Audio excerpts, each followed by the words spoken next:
light. You have to walk around. You have to explore the light. This is actually beautiful. I always say, do one shoot 10 times. One and the same shoot. Take the same lighting, take the same model, take the same outfit. After the first time, you're gonna be super happy because you made a nice shoot. After the 10th, you're gonna recognize that something changed.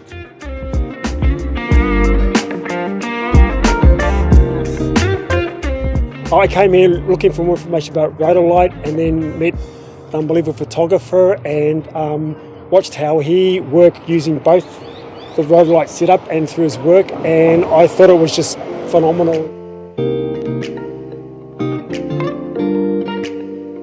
C.R.Kennedy, thank you for the workshop. It's really lovely. It's really hard to get.